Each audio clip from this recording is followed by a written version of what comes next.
make the art I make because I kind of have to make it. I listen to music, or I get an emotional state, and I make art.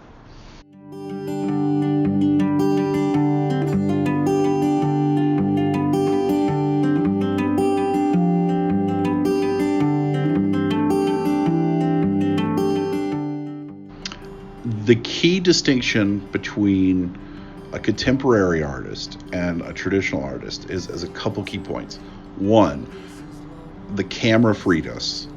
So when we invented the camera, we weren't bound to this obligation to preserve history or preserve likenesses as much as we had been before. Like, that's a huge part of it. And that doesn't mean that we can't. Obviously, there are like hyper-realistic artists, but we have that choice now. Built from parts like a substitute. Another thing is that we are freed from an obligation to the powers that be, both religious and political, in the way that artists in every civilization were, until really art supplies started to get cheaper and you have this kind of democratization of art, even in countries that aren't democratic yet. Like, the whole idea of the rebel artist is almost unimaginable for most of human history.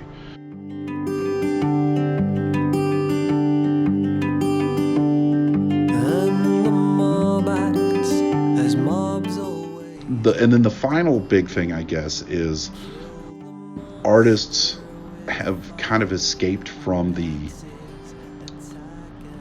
trap of being craftsmen. So it's not that craftsmanship does not matter, and it's not that craftsmen or artisans are in any way, shape, or form inferior to artists.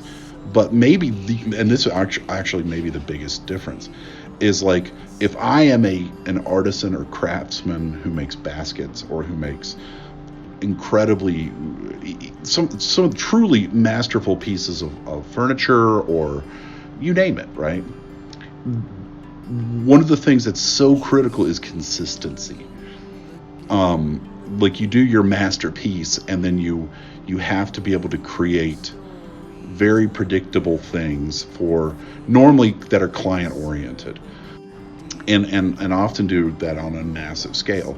Fine artists or contemporary artists have the privilege, and that's really what it is, to make that whole concept of art for art's sake.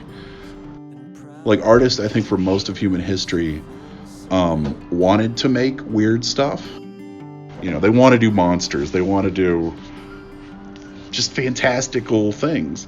And then they do the same thing over and over to make their money, you know. And that's part of why I do dinosaurs and monsters and anthropomorphic things.